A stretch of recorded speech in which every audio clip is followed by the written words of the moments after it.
ఇవాళ మీకు కనబడుతున్నటువంటి లైన్లు యూరియా కేంద్రాల దగ్గర కనపడలేదు, పంపిణీ కేంద్రాల దగ్గర ఎందుకు 10 ఏళ్ళు పోలీసుల పహరా అవసరం లేకుండానే యూరియా పంపిణీ జరిగింది?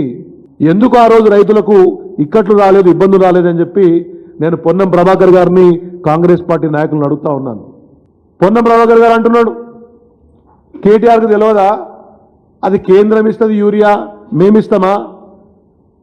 చాలా విషయాలతోటి కేంద్రం సంబంధం ఉంటుంది. మరి వ్యవసాయం చూసేది ఎవరు? మనమే కదా. యూరియా ఎప్పుడు ఎంత అవసరం ఉంటుంది, బఫర్ ఎంత పెట్టుకోవాలి, ఏం తెచ్చుకోవాలి తెలియదా? ఇంకా ఉల్టా మమ్మల్ని అంటున్నాడు, కృత్రిమంగా లైన్లు సృష్టిస్తున్నామట. కొద్దిగానైనా సిగ్గుశరం ఉండాలండి మాట్లాడేటప్పుడు. బాధ్యత గల మంత్రులుగా ఉన్నప్పుడు, ప్రభుత్వంలో ఉన్నప్పుడు, ప్రతిపక్ష నాయకుడు ప్రజల కోసం మాట్లాడుతున్నప్పుడు ఏం మాట్లాడుతున్నాము, ఏమంటున్నామనే విషయాన్ని గమనించి మాట్లాడాలి కదా. కృత్రిమ లైన్లు మేము సృష్టిస్తామా?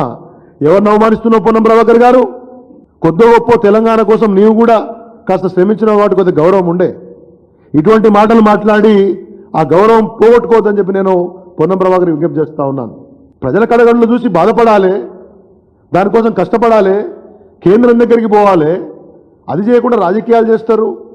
ఉల్టా మేము లైన్లు సృష్టిస్తున్నాము అంటే ఎవరిని అవమానిస్తున్నాము?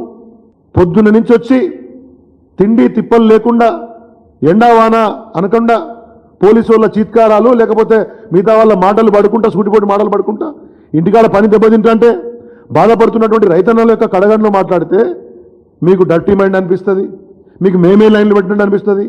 ఇటువంటి మాటలు మాట్లాడి తెలంగాణ రైతాంగాన్ని మరింత అవమానించొద్దని చెప్పి నేను కూడా పొన్నం ప్రభాకర్ గారిని కోరుతా ఉన్నాను.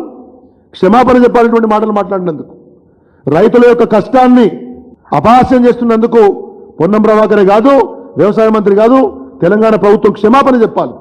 ఏదో కృత్రిమ కొరత మేము సృష్టిస్తున్నామని చెప్తా ఉన్నాడు, లేదా మేము అటువంటి మాటలు మాడుతున్నారు.